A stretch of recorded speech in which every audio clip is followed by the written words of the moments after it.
The history of creation is a great sprawling tapestry, embroidered in blood and jade and gold, stretching from the furthest past to the current hour. Immortal demigods once shaped creation to their will and made it a place of miraculous splendor. Today, men fight with sword and mail in the ruins of ancient glory. The immortal Scarlet Empress has vanished, and the realm she founded shudders as the great houses of the Scarlet dynasty turn against each other. The forces of the Wyld make war on the border marches of reality, and newly reborn heroes from the ancient past return to save the world or doom it. This is truth. The world is a great field of energy known as essence. This essence pervades all things, composes all things, and controls all things.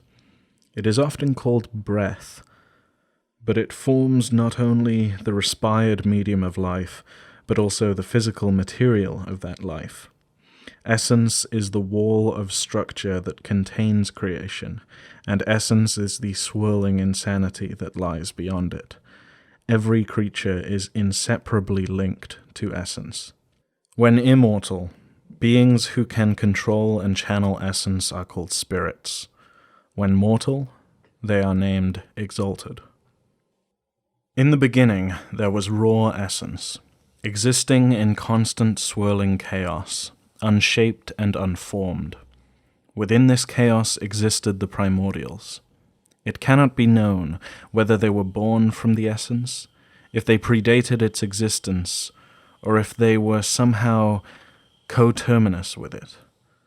But they were the first of all shaped things.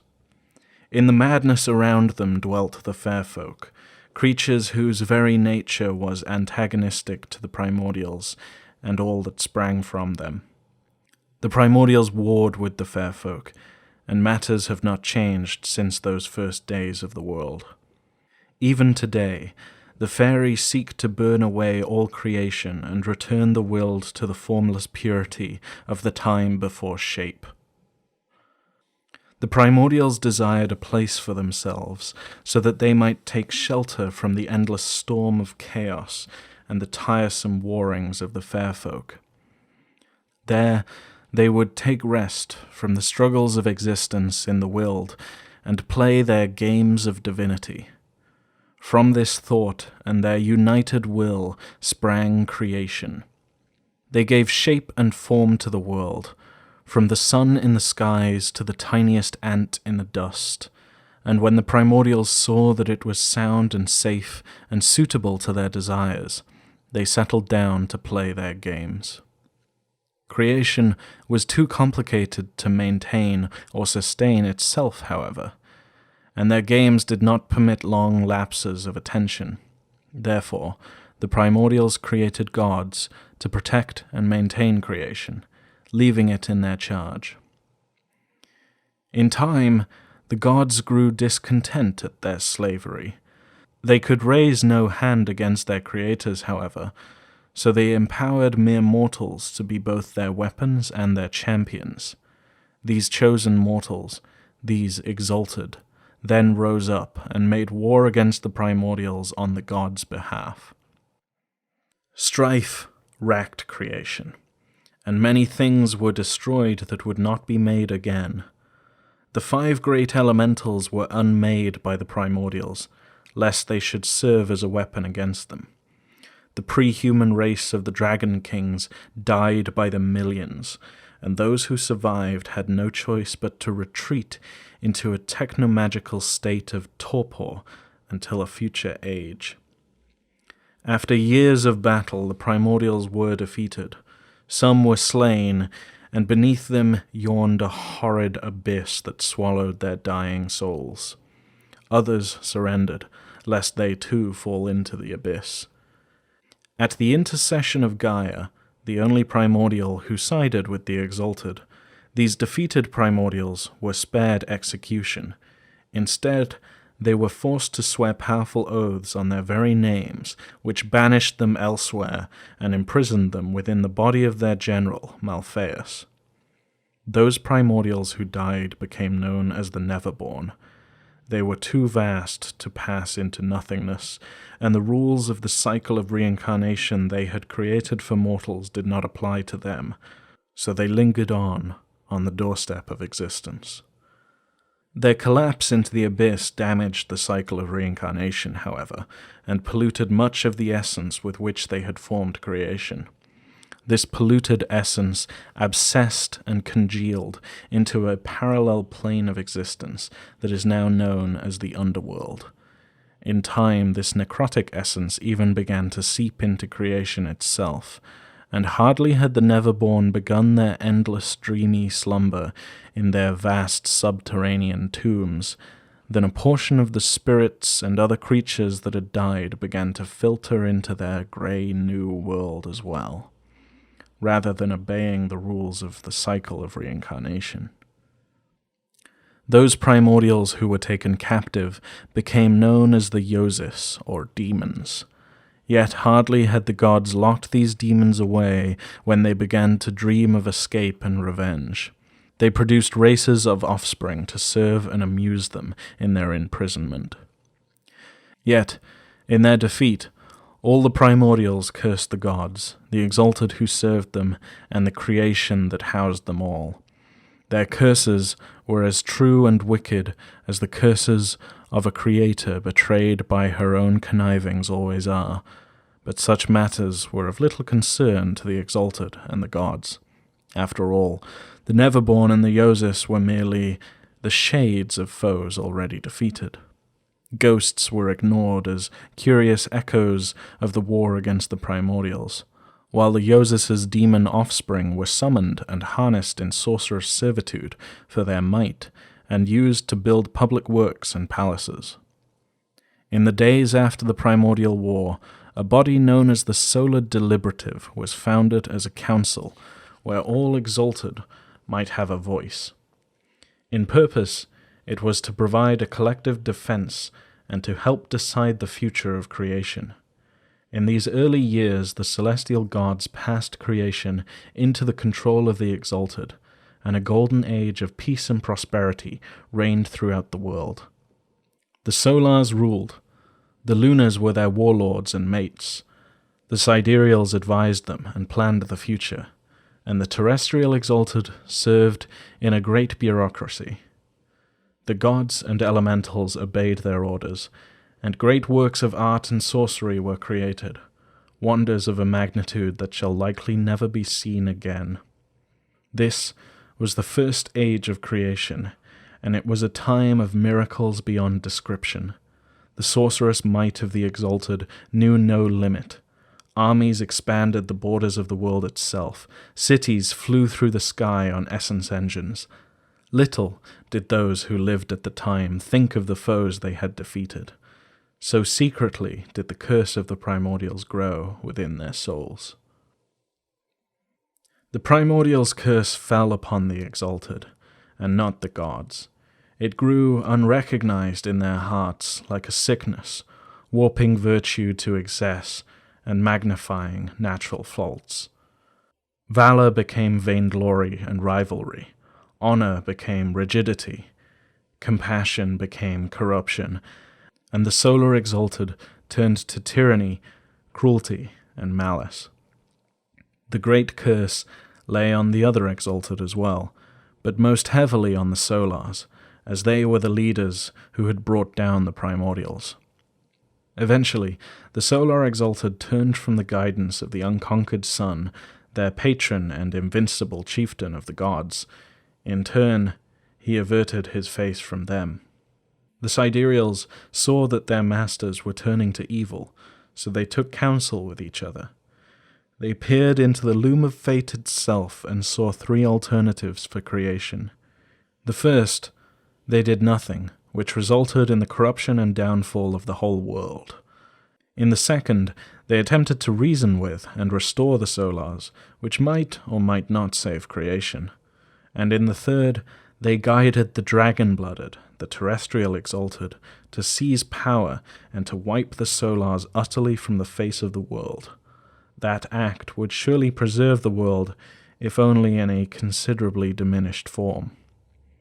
They chose that third option. At the subtle behest of the Sidereals, the dragon-blooded came to believe that they had no choice but to slay their solar masters and replace them. In secret, they had laid their schemes, then attacked by surprise while the Solars were at a great banquet, slaughtering many on the spot and managing to separate the others from their resources and seats of power. The Lunars, who had already grown troubled by the Solars' excesses, were not as vigorous in their defense as they might have been. Some Lunars were slain, some fled into the far reaches of creation, and many of the rest retreated into the Wyld beyond the elemental poles. Despite their great skills and powers, the Solars who survived the initial ambush fell one by one. As they died, the portions of their souls that the unconquered sun had empowered were whisked into the cycle of reincarnation so that new Solars could be exalted. To prevent this, and forestall an otherwise eternal war, certain Sidereal Exalted used powerful magics to coerce those portions of the Solars' souls into an apparatus called the Jade Prison. The dragon-blooded then sank this enormous structure into the depths of the inland sea to lock the Solars away forever. A tiny handful of solar essence remained free and continued to reincarnate when the prison was sealed, but on the whole, creation was purged of the Solar Exalted, making way for the rule of the dragon-blooded. Seeking to simplify matters for their terrestrial pawns, the Sidereal Exalted vanished from sight through use of prodigious magic, obliterating all knowledge of themselves from history and the stars. With the Solars overthrown, and the Lunars in fugitive exile, and the Sidereals occulted behind eldritch misdirection, the age of the Celestial Exalted came to an apparent end. The Terrestrials then rewrote history to cast the Solars and Lunar Exalted as diabolical anathema who had been mad with power and in league with demons. Those who had witnessed or suffered from the excesses of the Solar Exalted raised no objection to this comfortable lie. The Terrestrial Exalted now ruled in the Solar's place, establishing a Shogunate in place of the Deliberative. Yet, as year followed year, the glories forged in the First Age failed and could not be replaced. For century upon century, Dragonblood fought Dragonblood for dwindling magical weapons and resources, hiding the true reasons for their conflict behind the ideologies of leaders long since lost to history. Throughout this era, a loose confederacy of warring daimyos ruled creation, periodically uniting by a strong shogun until the next disputed succession or palace coup. It was a time of growing unrest and declining standards of living. The Terrestrials were unequal to the challenge of maintaining the wonders of the First Age, those that had not already been destroyed, sabotaged by the Twilight Caste Solars, or hidden by the Sidereals. The borders of an expanded creation shuddered. The armies of the fair folk breached the boundaries of reality, sowing chaos in terrible breakthroughs. Finally, having grown mighty in their centuries of underworld exile, the Deathlords showed their hands. These creatures of black power joined their might to conjure a vast sorcerous disease into creation. The Great Contagion, as it was known, struck the world like a hammer, slaying 9 out of every 10 living beings in creation, and the dead flooded the world to swell the armies of the Deathlords. By the time the contagion abated, so many had died that great holes had been torn in the fabric of creation itself. From these holes seeped the necrotic essence of the underworld, pooling into gloomy shadowlands where creation and the underworld overlapped. The fair folk eagerly seized their opportunity and set upon creation in its hour of greatest desperation. Shadowlands grew and swelled in the heart of the world, and the Wyld ate at the borders of creation, and it seemed that all might be destroyed. In the midst of this chaos, as the world spiraled into a cataclysmic end in a welter of plague and fairy fire, one soldier managed to win her way to the ancient seat of the defenses that once protected creation. There, at the heart of the world's power, she activated those defenses and became their master. This is the rise and fall of the Scarlet Empress. First, the dragon-blooded hero destroyed the Fairfolk armies in an incredible cataclysm of power. Then, she used the nation-leveling geomantic weapons at her personal direction to consolidate her power, annihilating utterly anyone who opposed her. Seizing a fateful opportunity, a cult known as the Immaculate Order, which believed that the Terrestrials had a divine mandate to rule creation, helped legitimize her action by claiming that the elemental dragons smiled upon her.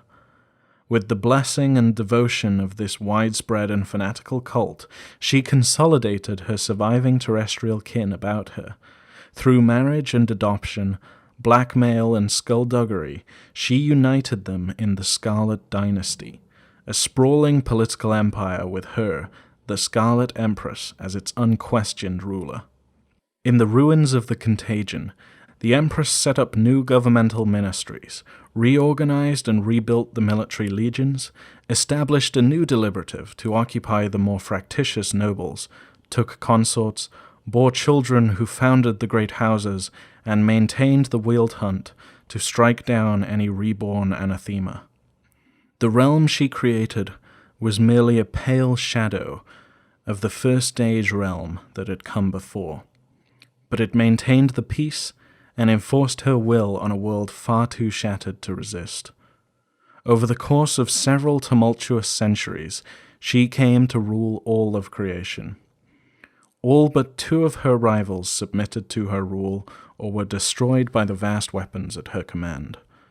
Those 2 were the famed sorcerer Bagrash Kol, who raised a kingdom for himself in the northern Wyld, and the commander of the 7th Legion, who later founded the city-state of Luxai on the far side of the inland sea. Through it all, despite barbarian invasions, Fairfolk incursions, and endless peasant rebellions, the realm endured. For almost 800 years, the Empress ruled her barbaric, dragon-blooded empire amid the twilight ruin of a miraculous past. That was then. This is now. 5 years ago, the Empress disappeared during a notoriously inauspicious end-year period called Calibration. Some say she was destroyed while trifling with black magic. Some say she is in hiding and is watching to see who will first attempt to seize power in her absence. Others say she was assassinated by one of the ancient anathema, for nothing else could have penetrated her security. Regardless, she is gone, and a great deal has come to pass in her absence, not the least of which is an epic internecine struggle among the great houses of the Scarlet Dynasty to seize the throne. Ambitious dragonbloods all over the Blessed Isle have been plotting against and clashing with one another, pulling their military forces home to shore up their power. In doing so, they have significantly diminished the realm's presence and military might in the threshold beyond the inland sea, which has birthed an equal amount of opportunity and tumult. For instance, 4 years ago, a Deathlord known as Mask of Winters marched an army into creation to attack and sack the City of Thorns in the Scavenger Lands. His mighty undead citadel, Juggernaut, now squats in the growing Shadowland there. His army's vanguard consisted of not only dead and undead horrors under his direct control, but also Barosk, sinister Exalted, whom the denizens of creation have come to call Death Knights. And the Mask of Winters was merely the first Deathlord to tip his hand about this matter, for it soon became apparent that all other Deathlords have such servants as well.